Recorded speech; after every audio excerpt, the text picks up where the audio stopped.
உறவுகள் அனைவருக்கும் வணக்கம். மாஸ்டர் மாஸ்டர் அப்படின்ட்டு நம்ம சிந்தாமணி உள்ளுக்க வராங்க. இந்தம்மா எதுக்கு இங்கே வருது? இது எப்போ வந்துச்சா?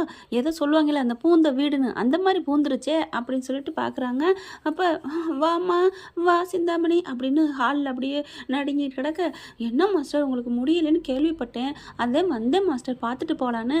எங்கள் அம்மாவுக்கு முடியலைன்னு உங்களுக்கு எப்படி தெரியும் அப்படின்னு முத்து கேட்க, பார்வதி வீட்டுக்கு போயிருந்தேன், அங்கே தான் மாஸ்டர் வரலையான்னு கேட்டப்போ முடியலைன்னு சொன்னாங்க. பார்வதிக்கு அதுக்குள்ள நியூஸ் போயிருச்சா? என்னடா பார்வதிக்கு யதார்த்தமாக எனக்கு முடியலை, என்ன பண்ணுறதுன்னு தெரியல, இந்த மாதிரி ஜோசியக்காரன் வந்தேன், என் மருமக இந்த மாதிரி இருக்கக்கூடாது அப்படி இப்படின்னு சொல்லிட்டு போயிட்டாக அப்படிங்கிறத சொன்னேன், இதுக்கு ஏதாவது பரிகாரம் இருக்கான்ட்டு. பார்வதி அப்படின்னு நடுங்கி போயிட்டா. அப்படிங்கல பார்வதி நடுங்கி போயிட்டா மட்டும் இல்லை, நம்பியிருக்க மாட்டாளே அப்படின்னு அண்ணாமலை சொல்ல, நம்பாமல் இல்லை, அவள் நம்பினா தான் என்ன இருந்தாலும் அண்ணன் உயிர் முக்கியம், உங்கள் உன் தாலி முக்கியம், அதனால் மீனாவை போக சொல்கிறத சரின்னு பார்வதியே சொல்லிட்டா. ஓ, பார்வதி ஆண்டி சொல்லிட்டாங்களா? ஆமாம். என்ன இப்போ இதில் என்ன, நான் போய் பார்வதி போய் பார்த்து பேசிட்டு வரணும் அப்படின்னு சொல்ல, ஆமாம்மா போய் பேசிட்டு மட்டும் இல்லை, நல்லா ஏற்றி விட்டு வரணும். மீனா கிட்ட நீ சொன்னா கேட்பா பார்வதி, நீ சொல்லு பார்வதி, இதைத்தானே சொல்ல போறீங்க அப்படின்னு முத்து சொல்ல, கரெக்டாக சொல்கிறானே நம்ம நினைக்கிறதெல்லாம் அப்படின்னு விஜயா நினைக்கிறாங்க. மாஸ்டர் உங்களுக்கு இப்போ பரவாயில்லையே? எங்கே பரவாயில்ல, ஹார்ட் அப்படியே துடிச்சிக்கிட்டே இருக்குது, என் புருஷன் உசுறு என்ன பண்ணுறதுன்னு தெரியலையே அப்படின்னு தவிக்கிறாங்க. யார் மாஸ்டர் அப்படி சொன்னது? எந்த ஊரில் போய் பார்த்தீங்க அப்படின்னு கேட்க, ஏன்னா சிந்தாமணி அனுப்பின ஆள் அப்படின்னா இவங்கெல்லாம் எதுவும் தப்பாக நினச்சிருவாங்களாம், அப்படி ஒன்றும் தெரியாத மாதிரி கேட்குறாங்களாம். அதுக்கப்புறம் யார் சொன்னால் என்ன, சிந்தாமணி என் புருஷன் உசுறு எனக்கு முக்கியம், ஏய் ஏய் அப்படின்னு சொல்லிட்டு மறுபடியும் குத்துது. இங்கே கொண்டாந்து டீயை கொண்டாந்து கொடுக்க வர்றாங்க. ஒரு கூத்து என்னன்னா, கிடக்கிறதெல்லாம் கிடக்கட்டு தூக்கி மெத்தையில் வை கிழவன் அப்படிம்பாங்க இல்லையா, அந்த மாதிரி கஞ்சி கொண்டாரவா சொரம் சரியாயிரும் அப்படிங்குது மீனா. என்னங்க மீனாவை தத்தின்னு சொல்கிறதா என்ன சொல்கிறேன்னு தெரியல. இப்போ காஃபியை கொண்டு வந்து கொடுக்குது. போட்டி என் கண்ணு முன்னால் நிற்காதுன்னு சொல்லிக்கிட்டு இருக்கேன், வந்து நின்றுட்டு காப்பி குடிங்க கீப்பி குடிங்கன்ட்டு போறியா என்ன அப்படின்னு கத்த. முத்துக்கு சுருன்னு கோவம் வருது. அப்படியே மீனா என்ன பண்ணுது, அழுதுட்டு போகுது. இதுக்கு அழுகிற சீனு கொஞ்ச நாள் நடுவில் இல்லையே அப்படின்னு நினச்சவங்க மறுபடியும் சொருகி விட்டுட்டாங்க. இப்போ விஜயாவும் சிந்தாமணியும் பேச ஆரம்பிக்குதுங்க. மாஸ்டர் என்ன பிளானு அப்படிங்கல. என்ன பிளானா? நானும் பிளான்லாம் பண்ணலை, அவங்களாம் வந்து சொன்னாங்க போயிட்டாங்க, எனக்கு என்னமோ பயமாக இருக்குது. நீங்கள் பயப்படாதீங்க மாஸ்டர், எப்படியாவது சொல்லி இந்த பிள்ளைய வீட்டை விட்டு அனுப்புங்க, அப்போ தான் நீங்கள் நல்லா இருக்க முடியும் அப்படிங்கிற பின்னாடி வந்துடுறாரு. நல்லா இருக்க முடியும், என் பொண்டாட்டி அனுப்பிட்டு எல்லாரும் போயிட்டாளுங்க, இவங்க மட்டும் இருப்பாங்களா, சமைப்பாங்களா, சமைச்சு கொடுப்பாங்களா எங்கள் அப்பாவுக்கு, நேரத்துக்கு கொடுப்பாரா? ஒரு வாரம் என் பொண்டாட்டி இல்லாமல் இருந்தால் அந்த வீடாக இருக்குமா? மாஸ்டர் ஜோசியக்காரவங்களும் சொன்னால் சரியாக தான் இருக்கும், அதுக்கு மேலே உங்கள் இஷ்டம் மாஸ்டர், நான் வர்றேன் மாஸ்டர், நீங்கள் பார்வதி வீட்டுக்கு வாங்க, நம்ம அங்கே பேசுவோம் அப்படின்ட்டு போகுது சிந்தாமணி. இங்கே பாருடி, நீ எப்போ அந்த வீட்டை விட்டு போகிறேங்கிறத சொல்லு, அப்போ தான் நான் இங்கே வருவேன் அப்படின்ட்டு விஜயா போயிடுறாங்க. பார்வதி வீட்டில் உட்காந்துட்டு பேசுகிறாங்க. இப்படி அப்படி அப்படின்னு. இங்கே பாரு விஜயா, அந்த வீட்டுக்கு மீனா வந்ததுலேருந்து தான் நீ நல்லா இருக்கிற, நல்லா 2 ரவுண்டு சுற்றி போயிருக்கிற. என்ன அவள் வந்திருந்தா நிம்மதி இல்லை. என்ன நிம்மதி இல்லை உனக்கு? என்ன 3 வேளை நீ வந்து கஷ்டப்பட்டு உழைச்சிட்டு வந்து சாப்பிட்றியா, இல்லை உனக்கு தூக்கம் இல்லாமல் போச்சா? நல்லா தானே இருக்கிற. இல்லை எவ்வளவு வீட்டில் நிம்மதியாக இருந்திருக்காளுங்க. அவ்வளோ கொழுப்படுத்து போய் இருக்கிறதுக்கு அவள் என்ன பண்ணா? என்ன விஜயா நீ பேசுகிற? உன் மூத்த மருமக நல்லவளா? அவள் ஒரு சரியான நாடு வேணாம், எங்கெங்கேயோ வந்தேன்னு சொல்லிட்டு என்னென்னத்தை மறைச்சிட்டு என்னென்ன ப்ராடு பண்ணணுமோ அம்பட்டையும் பண்ணிவிட்டு அவள் வீட்டை விட்டு போயிருக்கா. அதுக்கு மீனா காரணமா? இப்போ மீனா மட்டும் இந்த வீட்டுக்கு வரலைன்னா மூத்த மருமக ஃப்ராடு பண்ணாதவளா அப்படியே மாறிடுவாளா, உத்தம சிகாமணியா அப்படின்னு சொல்ல, அப்படிலாம் இல்லை. அதே மாதிரி இந்த 3வது மருமக யாரால் போயிருக்கா? அந்த நீத்து பிரச்சனையால் புருஷன் தனக்கு மட்டுமே வேணுங்கிறக்கா போயிருக்கா. அந்த பிரச்சனை எப்போ வேணாலும் சரியாகும். ஆனால் அதுக்கும் மீனாவுக்கும் என்ன சம்மந்தம்? நீ என்ன விஜயா பேசுகிற? எனக்கு அதெல்லாம் பிரச்சனை இல்லை, எனக்கு என் புருஷன் உசுறு போகக்கூடாது, அவ்வளோதான். அவளை நான் இப்போவே நான் விரட்டுறேன், இனிமேல் நான் இருக்கக்கூடாது, அவங்க இருக்கக்கூடாதுங்கள. சிந்தாமணியை ஏற்றி விடுது. மாஸ்டர் அது உங்கள் வீடு மாஸ்டர், ஓரியா இல்லையாடின்னு சொல்லிட்டு ஏதாவது நீங்கள் வந்து போராட்டம் பண்ணுங்க மாஸ்டர் அப்படின்னு ஏற்ற. சிந்தாமணி நீ சும்மாவே இருக்க மாட்டியான்னு பார்வதி திட்டுறாங்க. நான் இப்போவே போய் அவளை வீட்டை விட்டு விரட்டுறேன் அப்படின்னு வீட்டுக்கு வந்துட்டு எல்லோரும் வாங்க அப்படின்னு கத்த. எல்லோரும் வர்றாங்க. இங்கே பாரு, இப்போவே நீ இந்த வீட்டை விட்டு போடி அப்படின்னு சொல்ல, என்னத்த அவர் இல்லாமல், அதாவது முத்து வெளியில் போயிட்டாரு, அந்த நேரம் பார்த்து கத்துது. போயிட்டு வேகமாக ரூம்குள்ளே போய் துணிமணியெல்லாம் அள்ளி ஒரு பைக்குள்ளே வைக்கிதுங்க, பேக்குக்குள்ளே வச்சு, இந்தாடி போடி முதல்ல வீட்டை விட்டு போடி அப்படின்னு சொல்லிட்டு அவள் கையில் திணிச்சு, போறியா என்ன அப்படின்னு கழுத்தை பிடிச்சி தள்ளுது. அத்தை அவர் வரட்டத்தை அப்படின்னு சொல்ல, இங்கே அண்ணாமலை வந்துட்டு, விஜயா விடுறியா என்ன, நீங்கள் சும்மா இருங்க, உங்கள் உயிர் தான் எனக்கு முக்கியம், இவன் இந்த வீட்டில் இனிமேல் இருக்கவே கூடாது அப்படின்னு சொல்லி விரட்ட பார்க்குறாங்க. கரெக்டாக பார்த்தீங்கன்னா பார்வதி வந்துடுது. பார்வதி வந்து அந்த அப்படியே தாங்கி பிடிக்குதுங்க மீனாவை. என்ன நினச்சிட்டு இருக்க விஜயா அப்படின்னு சொல்லிட்டு, இங்கே பாரு பார்வதி, இவன் இருக்கக்கூடாது அப்படின்னு சொல்ல, இங்கே பார் அவள் இருக்கக்கூடாது இருக்கணுங்கிறத நீ முடிவெடுக்கக்கூடாது. அவள் புருஷன் இல்லாத நேரத்தில் நீ இப்படி பண்ணலாமா? இந்த பாவம் உனக்கு எங்கே போய் சேரும் அப்படின்ட்டு நீ வா அப்படின்னு போய் உட்கார வைக்கிறாங்க. பார்க்குறாங்க. முத்துக்கு கால் பண்ணி வர சொல்கிறாங்க. முத்து அலறி அடித்து ஓடி வராரு. என்னாச்சு மீனா என்னாச்சு அப்படிங்கிற அந்த பிள்ளை அழுதுகிட்டு இருக்கு. அண்ணாமலையும் திட்டிக்கிட்டு இருக்காரு விஜயாவை. என்னப்பா நீ இருந்துமே நான் என்னடா பண்ண முடியும், என்னத்தான் இப்படி ஆக்கிட்டாலே கையாளாதவளா அப்படிங்கிறாங்க. இங்கே பாருங்கம்மா இது சரியில்லை. உடனே மான வச்சுட்டே, அம்மா என்னடா நம்ம அப்பா அக்கா தானே பண்ணுறாங்க, நீ தான் அப்பானா உசுரா இருப்பில்ல, அவர் நல்லதுக்கு தானே. டே அடங்குடா, மீனா 10 பேரை வாழை வச்சு தான் பழக்கம், உயிரெடுத்து பழக்கம் இல்லை. அவளோட எண்ணம் அவளை சுற்றி இருக்கவங்க நல்லா தாண்டா வைக்கும். என்ன இங்கே இப்போ நல்லா வச்சிருக்கு, அது ஓ என்னண்டா, ஓ என்ன நல்லா இருக்கணும்டா, அதான் நீ இப்படி கஷ்டப்படுற அப்படின்னு சொல்ல, அம்மா பாருமா அப்படின்னு அம்மா கிட்ட போறாரு விஜயா மனோஜ்.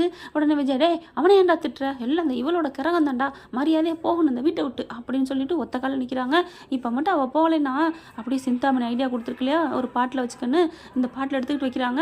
இதை நான் எடுத்து குடிச்சிருவேன், அப்புறம் அந்த உலகத்தை விட்டு போயிடுவேன், அப்பா போட்டோம் அப்படிங்கிற மாதிரி சொல்ல, ஏய் என்னடா அப்படின்னு கேட்க, இல்லைம்மா நான் சொல்கிறேன் நீங்கள் பிடிவாதம் படிக்கிறீங்க வேண்டாம் அப்படின்னு சொல்ல, நீ இப்போ இவ்வளோ அனுப்புற, நீ வெளியில் அனுப்புற அப்படின்னு கத்துறாங்க விஜயா. சரிம்மா இப்போ என்ன அந்த வீட்டை விட்டு போகணும் அவ்வளோதானே, ஆமாம் அப்படின்னு கத்துறாங்க. மீனா கிளம்பு, என் பெட்டில் இருக்க துணிமணி எடுத்துட்டு வா, நம்ம 2 பேரும் போவோம், சேர்ந்தே போவோம். உடனே அண்ணாமலை, டே என்னடா சொல்கிறேன், ஆமாப்பா அவள் இல்லாத இடத்துல நான் எதுக்கு இங்கே இருக்கணும் அப்படிங்கிற விஜயா பார்க்குது. போனால் போட்டோம் அப்படிங்கிற மாதிரி. அது என்னமோ தெரியல, மீனாவும் முத்து இந்த பிள்ளைக்கு கசக்குது விஜயாவுக்கு. சரின்னு சொல்லிட்டு 2 பேரும் கிளம்பலாங்க. இல்லை பார்வதி, நில்லு முத்து நில்லு, மீனா எங்கே போகிறீங்க, நாங்கள் எங்கேயோ போகிறோம், எங்களுக்குன்னு ஏதோ ஒரு மர நிழல் இருக்காதா என்ன, நாங்கள் அங்கே போய் பொழைச்சிக்கிறோம் அப்படிங்கிறாங்க. திருமதி செல்வத்தில் இப்படி தான் புருஷனும் பொண்டாட்டி போய் ஒரு மர நிழலில் போய் பொழப்பு நடத்தி ஓகோன்னு வந்தாங்க. ஆனால் இன்னொருத்தையை வச்சுக்கிட்டு அந்த பிள்ளைய கழட்டி விட்டேன். அந்த மாதிரி முத்து இல்லைன்னு சொல்ல முடியாது. ஏன்னா அந்த செல்வம் மாதிரி உலகத்தில் நல்ல கேரக்டர் எவனுமே கொண்டாடல, அவனையே திருப்பி விட்டாங்க. டேரக்டர் நினச்சா என்ன பண்ண முடியும் இல்லையா. ரோஹிணிக்கு ஃபேவராக வேற இருக்காரு. இப்போ பார்த்தா 2 பேரும் கிளம்பையில் பார்வதி என்ன பண்ணுது, நில்லுங்க அப்படின்னு சொல்லி நிப்பாட்டிடுறாங்க. எங்கேயும் போவேனா, உங்களை நான் பிள்ளைய தத்து எடுத்துக்கிறேன், நம்ம வீட்டுக்கு வாங்க அப்படின்னு சொல்ல, அப்படி பார்க்குறாங்க. ஆமாம் விஜய் அங்கே பேசிட்டு வரப்போ நினச்சேன் வீட்டை விட்டு விரட்டுவான்னு, நம்ம வீட்டுக்கு வருவீங்களா வரமாட்டிங்களா அப்படின்னு சொல்ல, இல்லை ஆண்டி நாங்கள் அங்கே வரல, நாங்கள் எங்கேயோ போகிறோம் அப்படின்னு முத்துவும் மீனாவும் கரெக்டாக சொல்கிறாங்க. சரிப்பா நீங்கள் போயிட்டு என்ன வேணாலும் சரி எது பண்ணாலும் சரி, இந்தாங்க பை நிறைய பணம் இருக்குது, நீங்கள் ஒரு தொழிலை ஆரம்பிங்க, நீங்கள் ஓஹோன்னு முன்னுக்கு வரணும், நீங்கள் நல்ல வசதியாக இருந்தால் இன்றைக்கி யார் உங்களை வேணான்னு சொல்கிறாங்களோ அவங்க வந்து கெஞ்சுவாங்க வா வீட்டுக்குன்னு சொல்லி அப்படின்னு சொல்ல, நாங்கள் ஓஹோன்னு வந்ததுக்கப்புறம் இங்கேயே வரணும் அப்படின்னு மீனா மனசில் நினைக்கணும்.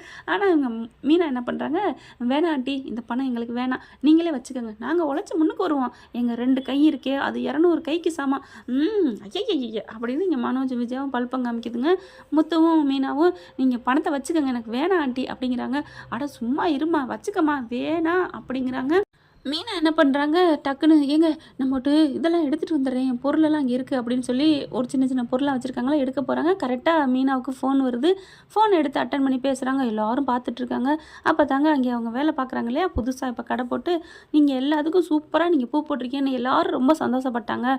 ஒவ்வொரு பில்டிங்கில் இருக்கவங்களும் அவங்க மட்டும் சந்தோஷப்படலை, அவங்க சொந்தக்காரங்களுக்கும் இன்னும் கொடுக்கணும்னு சொல்கிறாங்களே, உங்களெல்லாம் முடியுமாம்மா அப்படின்னு கேட்க, என்னால் முடியும் சார் அப்படிங்கிறாங்க. ரொம்ப சூப்பர்மா, இப்படி தான்மா இருக்கணும் அப்படின்னு சொல்லி மீனா ஸ்பீக்கரில் போடு அப்படிங்கிறாங்க. ஸ்பீக்கரில் போடுறாரு.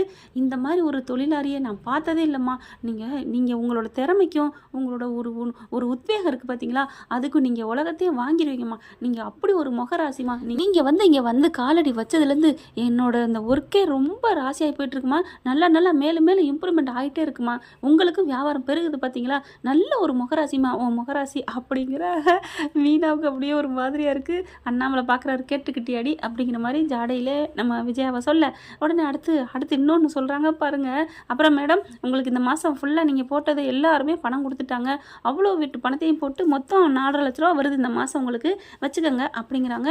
என்னது 4 லட்சமோ அப்படின்னு பார்க்க அப்படியே பார்த்த கையோடு அப்படியே தலை கிருங்குது. இப்போ உங்களுக்கு பாதி வீடு தான், அடுத்து இதே அளவுக்கு இன்னொரு இடத்துலையும் வந்திருக்கு என்னோடய ஃப்ளாட்டில், எல்லாரும் பூ கேட்குறாங்க, கொடுக்க முடியுமா, கண்டிப்பாக கொடுக்குறேன் அப்படின்னா இதே அளவு தான் அங்கேயும் கிடைக்கும், அப்போ அடுத்த மாதம் 9 லட்சம் கிடைக்குமா அப்படின்னு அப்படின்னு சொல்கிறாங்க. அப்படியே ஒரு மாதிரி ஆகுது மனோஜுக்கும் விஜயாவுக்கும். ரொம்ப தேங்க்ஸ் சார் அப்படிங்கிறதில் அப்படியே முத்து பார்க்குறாரு. பாத்தியா மீனா, 4,50,000 ஒரே மாதத்தில் உட்காந்து சம்பாரிச்சிருக்க. இன்னும் நீ வீட்டுக்கு போட்டிருக்கிற, கடைகளுக்கு போட்டிருக்க, அந்த இதெல்லாம் சேர்த்தா மாதத்துக்கு குறைஞ்சபட்சம் 6 லட்சம் 7 லட்சம் அப்படி துள்ளி விட்ட மாதிரி படிக்காத நீ சம்பாதிக்கிறியே. படித்தேன்னு சொல்கிறீங்களே, 6 லட்சம் கடனில் தான் நிற்கிறாங்க அப்படிங்கிற. டே முத்து அப்படிங்கிறாங்க. என்னடா முத்துங்கிற. ஆனால் விஜய் அப்படியே ஆண்ட வாக்கில் இருக்குங்க. பார்க்குறாங்க, பணத்தை அப்படியே வாங்கினப்படியே கிரெடிட் ஆயிடுதுங்க உடனே அந்த காசு.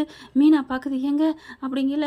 இரு மீனா, இப்போ என்ன, இந்த பணத்தை கையில் வாங்கினா அப்பா காலில் வச்சு ஆசீர்வாதம் வாங்கிட்டு போனால, இப்போ என்ன, இரு ஒரு நிமிஷம் இரு அப்படின்னு டக்குன்னு ஏடிஎம் கார்டு எடுத்துக்கிறாரு. வேகமாக போகிறாருங்க. போயிட்டு பணத்தை எடுத்துகிட்டு வராரு. எடுத்துகிட்டு வந்து பா இப்போ அப்பா கையில் வை அப்படின்னு சொல்லிட்டு அப்பா காலில் வைக்கிறாங்க. மாமா எங்களை ஆசீர்வாதம் பண்ணுங்க அப்படின்னு கொடுக்குறாங்க. இந்த பணம் உங்ககிட்ட இருக்கட்டும் மாமா, நாங்கள் கிளம்புறோம். எதுக்குப்பா ஏன்ட்ட கொடுத்துட்டு கிளம்புறீங்க? இல்லை உங்ககிட்ட தான் நான் கொடுக்கணும் அப்படிங்கிற. அதெல்லாம் இல்லை, இதை நீங்களே வச்சுக்கோங்க, நீங்களே வீட்டை விட்டு போகக்கூடாது அப்படிங்கிறாங்க. விஜயா பார்க்குது. ஏங்க அப்படிங்குது. ஏன்னா 6 லட்சம்ல அந்த பணத்தை கொண்டு இந்தா இதை வச்சுக்க, நீனே உங்களுக்கு தேவையானப்போ கொடுத்துக்க அப்படின்னு சொல்ல. எனக்கு எதுக்கு இந்த பணம், எனக்கு உங்கள் உசுறு தான் முக்கியம் அப்படிங்கல. சரி நீ இங்கே இருந்துக்க, நான் கிளம்புறேன், வா முத்து மீனா நம்ம அந்த வீட்டை விட்டு போவோம் அப்படின்னு கிளம்ப. பார்வை இருந்துட்டு அண்ணே இருங்கண்ணே, எங்கே போகிறீங்க, நம்ம வீட்டுக்கு வாங்க அப்படின்னு சொல்லி கூப்பிட்றாங்க. அண்ணாமலை அப்படியே துடிச்சு போகிறாங்க. என்னப்பா சொல்லி நான் வாழ்த்து சொல்கிறது? நீங்கள் வீட்டை விட்டு போகிறீங்கிறதுக்கு வாழ்த்து சொல்கிறதா, நீ சம்பாரிச்சு நல்லா வந்துக்கிட்டு இருக்கீங்க, முன்னேறிக்கிட்டு இருக்கீங்கன்னு பெருமையாக நான் வாழ்த்து சொல்கிறதா? எனக்கு ஒன்றும் புரியலை அப்படின்னு சொல்லிட்டு, எப்படியோ நீங்கள் நல்லா இருப்பீங்க உங்கள் நல்ல மனசுக்கு அப்படிங்கிறாங்க. சரி கிளம்ப சொல்லுங்க அப்படின்னு விஜயா சொல்ல. அடங்குறியா அப்படி சொல்லிட்டு முத்து, என் பேச்சை கேட்பியா? மீனா என் பேச்சை கேட்பியாமா? மாமா உங்கள் பேச்சை நாங்கள் இன்னொன்று சொல்லுங்கள், நாங்கள் தட்டாமல் கேட்போம், அப்படி தான் நாங்கள் இருக்கிறோம் இது நாள் வரைக்கும் அப்படின்னு சொல்ல. அது எனக்கு தெரியுமா, இன்றைக்கி ஒரு நாள் நீங்கள் இங்கே இருக்கிறீங்க, நாளைக்கு போங்க. ஏங்க அப்படின்னு விஜயவர். என்ன ஏங்க என் மனசு சொல்லுதுமா முத்து, இன்னைக்கு ஒரு நாள் இருங்க, உள்ளே போங்க அப்படிங்கிறாங்க. சரிங்க மாமா அப்படின்னு சொல்ல. ஏய் என்ன ஒரு நாள் இருக்க போகிறேங்கிற சந்தோஷமா, இன்னைக்கு மட்டும்தாண்டி, அதுக்கே நான் என் உயிரை கையில் பிடிச்சிட்டு இருக்கணும், என் புருஷன் உசுர் என்ன ஆகும்னு தெரியல அப்படின்னு சொல்லிட்டு, இங்கே பார் நாளைக்கு காலையில் நீ வீட்டில் இருக்கக்கூடாது அப்படிங்கிறாங்க. அப்படியே மாமா நீங்கள் சொல்கிறத நாங்கள் கேட்குறோம் அப்படின்னு உள்ளார போகிறாங்க. அப்படியே அண்ணாமலை ஒரு மாதிரி ஆகுறாரு. இப்போ இன்னைக்குங்க இவளை தடுத்தாச்சு, நாளைக்கும் தடுக்காமல் இருக்கிறதுக்கு ஒரு வழி சொல்லு முருகா அப்படின்னு கடவுள்கிட்ட வேண்டுறாரு அண்ணாமலை. விஜயாவை பார்த்து முறைச்சிட்டு, நீலாம் ஒரு மனுஷி, பெட்டியாக பணத்தை கொடுக்குறேன், பேசாமல் வாங்க மாட்டேன்னு வச்சுக்கங்கிட்டு போகிறாங்க, அந்த மாதிரி நல்ல மனசு உனக்கு பிடிக்காதே அப்படின்னு சொல்லிட்டு பார்வதி அங்கேருந்து கிளம்பிடுறாங்க. விஜயா பார்க்குது. எனக்கு பணத்துக்காக நான் பெருசாக நினைக்கிறேன், அப்படி நினச்சா இவளுகளை என்னைக்கே அனுப்பியிருப்பேனே, இன்னைக்கு மட்டும் நீ அனுப்பாமையா இருக்கிற? நான் என் புருஷன் உசுருக்காக நான் அனுப்பணும்னு சொல்லிட்டு இருக்கேன், இந்த வீட்டில் இருக்கக்கூடாதுன்னு சொல்லிட்டு இருக்கேன், யார் என்னை புரிஞ்சுக்கிறா? டே மனோஜ், அம்மா நான் புரிஞ்சுக்கிறேம்மா, அவங்க இங்கே இருக்கக்கூடாதுமா, இன்னைக்கு நைட்டு மட்டும்தான். அம்மா அது வந்து நாளைக்கு அவங்க போயிடுவாங்கல்ல. ஆமாடா, அப்புறம் நான் உள்ளுக்குள்ளே போய் படுத்துக்கலாம்ல, எனக்கு என் ரூம் கிடைக்கும்ல. இவன் ஒருத்தன் ரூம்னு சாகுறேன், என்னடா நினச்சிட்டு இருக்க போடா அப்படின்னு சொல்லிட்டு அப்படி திட்டிட்டு போகுது. எப்படியோ எனக்கு என் ரூம் கிடைச்சா போதும். முத்து பொண்டாட்டிக்கு ஆறுதல் சொல்லிட்டு இருக்காங்க. இதுக்கப்புறம் நீ வந்து கவலையே படாத, நானாச்சு, அப்பா ஏதோ ஒரு பிளான் போட்டிருக்காரு, அது பிறகு நடக்கும், நீ அழுகாமல் இரு அப்படிங்கல. இல்லைங்க எனக்கு மனசு சரியில்லை, நான் அம்மா வீட்டுக்கு போய்ட்டு வரட்டா? அதெல்லாம் வேணாம், நீ பேசாமல் இரு, எனக்கு இங்கே இருக்கிற ஒரு மாதிரியா இருக்குங்க. ஆமாம் அதுவும் கரெக்டு தான், நீ போயிட்டு வா அப்படின்னு சொல்லி அனுப்பிட்டு முத்து ட்ராவல் வேலையை பார்க்க போயிடுறாரு. பார்த்தா ஒரு கால் வருது, ஒரு இடத்துக்கு வாங்க அப்படின்னு சொல்லிட்டு, இதை வந்துடுறான் அப்படின்னு. சவாரி வருது மீனா, நான் போகிறேன் அப்படின்னு கிளம்பி போகிறாரு. கார் பார்த்தீங்கன்னா கரெக்டாக ஒரு கோயில் அட்ரஸ் சொல்கிறாங்க. கோயிலுக்கு போகிறாங்க. அங்கே பார்த்தா அந்த சாமியாடி தான் வர சொல்லியிருக்கிறாங்க. இவர் காரை போய் நிப்பாட்டிடுறாருங்க. அந்த அம்மாவை பார்க்குறாரு, இங்கேருந்து வந்துக்கிட்டு இருக்கு, நான் போயிட்டு வரேன் கிளம்புறேன் அப்படின்னு சொல்லிட்டு, நான் சீக்கிரம் போகணும் வேலை இருக்குது அப்படின்னு சொல்லிட்டு காரை கதவை திறந்துட்டு ஏறிடுதுங்க. நீந்தானடி அப்படின்னு தலையை குனிஞ்சுக்கிட்டு, என்னப்பா நீந்தானே? ஆமாம்மா ஏறுங்க, ஏதோ ஓடிபின்னு சொல்கிறாங்களே, அதெல்லாம் உங்களுக்கு தேவையில்லைம்மா, நான் ஓட்டிட்டு போயிடுறேம்மா, உட்காருங்க அப்படின்னு சொல்லி உட்கார வைக்கிறாங்க. உட்கார வச்சுட்டு சும்மா காரை நேராக கார் செட்டுக்கு விடுறாருங்க நம்ம முத்து கொண்டு. ஏப்பா என்னப்பா இங்கிட்டு போகிற, நான் சொன்ன இடம் வேறு இடம்ப்பா அப்படி சொல்ல, நீங்கள் வாங்க மேடம் அப்படின்னு கூட்டிகிட்டு போயிட்டு ஃபோன் பண்ணிடுறாரு. அவங்க ஃப்ரெண்டுக்கு செல்வத்துக்கு எல்லாத்துக்கும் எல்லோரும் வந்துடுறாங்க. சும்மா வளைச்சி கட்டி நிற்க வண்டியை கொண்டு போய் நிப்பாட்டிடுறாரு. முத்துவை பார்க்குறாங்க. ஏய் நீயா அப்படின்னு சொல்ல, என்னது நீயாவா, நான் தான் அப்படின்னு சொல்லி இறக்கி விட்டுட்டு சும்மா வெளிர் ஓட்ட ஆரம்பிக்கிறாங்க. ஐயோ என்னை விடுங்க அப்படின்னு சொல்ல பார்க்குறாரு. இப்போ ஒரு மரத்துலேருந்து ஒரு கம்பை ஒடிக்கிறாரு. ஒடிச்சிட்டு சும்மா சாத்துன்னு சாத்த என்ன நினச்சிட்டு இருக்க என்ன நினச்சிட்டு இருக்க அப்படிங்கல. என்னை விட்டுருங்க என்னை விட்டுருங்க, எதுக்காக அந்த மாதிரி வந்து சொன்னேன், யார் சொல்லி வந்த சொல்லு அப்படின்னு கேட்க, என்னை மன்னிச்சிடுங்க, அந்த சிந்தாமணி தான் அப்படி சொல்ல சொன்னுச்சு அப்படின்னு சொல்ல. சிந்தாமணியா, அது ஏன் உன்ட்ட அப்படி சொல்லணும், அதெல்லாம் எனக்கு தெரியாதுங்க, காசை கொடுத்து அந்த மாதிரி பண்ண சொன்னாங்க, அந்த வீட்டில் உங்கள் பொண்டாட்டி தான் ரொம்ப இடைஞ்சல் பண்ணுறாங்களாம், அதுக்காக அப்படி சொல்ல சொன்னுச்சு, நான் சொல்லிட்டேன், என்னை விடுங்க அப்படின்னு சொல்லிட்டு தலைதறிக்க ஓடுது. பாத்தியா அப்படிங்கல. டேய், இது அப்படியே உங்கள் வீட்டில் போய் பிடிச்சி கொண்டு போய் ஒப்படைக்கணும்ல, அதெல்லாம் தேவையில்லை, அதான் வீடியோ எடுத்துட்டியே, அப்புறம் என்ன, வீடியோ எடுத்தாலும் நம்ப மாட்டாதப்பா உங்கள் அம்மா, அதெல்லாம் நம்புவாங்க, அவங்க நம்பினா என்ன நம்பாட்டி என்ன, எனக்கு எங்கள் அப்பா இருக்கார் அப்படின்னு சொல்லிட்டு எல்லாரையும் கூப்பிட்றாரு. அதே மாதிரி வீடியோ போட்டு காமிக்கிறாங்க. பார்த்தா அண்ணாமலை அதிர்ச்சி ஆயிடுறாரு. இப்படி இல்லாமடா உலகத்தில் ஒருத்தி இருப்பாங்க அப்படின்னு சொல்ல. உடனே விஜயா, இவன் அடித்த அடியில் அந்த அம்மா அப்படி வளரிட்டு போகுது அப்படின்னு சொல்ல. என்ன அடித்த அடியில் வளருது, அப்படிலாம் வளருவாங்களா, இப்போ உங்களை அடித்தா நீங்கள் சொல்லிடுவீங்களா அப்படின்னு கேட்க, அதெல்லாம் இல்லை, அப்போவே நினச்சேன், அவன் செல்வம் சொன்னான் கூட்டிகிட்டு போய் பண்ணுன்ட்டு, ஆனால் அப்பா அவள் வந்து நடிக்கிறான்னு தெரிஞ்சு போச்சாப்பா, நல்லா தெரியுதுடா, அந்த சிந்தாமணி வரட்டும், அவளுக்கு இருக்குது, ஆளை அனுப்பிவிட்டு குடும்பத்தில் குழப்பத்தை ஏற்படுத்திட்டு பின்னாடியே வந்து மாஸ்டர் கவலைப்படாதீங்க மாஸ்டர் என்ன மாதிரி பேசிட்டு போச்சு, இன்னைக்கு இருக்குது அவளுக்கு கச்சேரி, டேய் அவளை ஃபோன் பண்ணி வர சொல்லு அப்படி சொல்ல.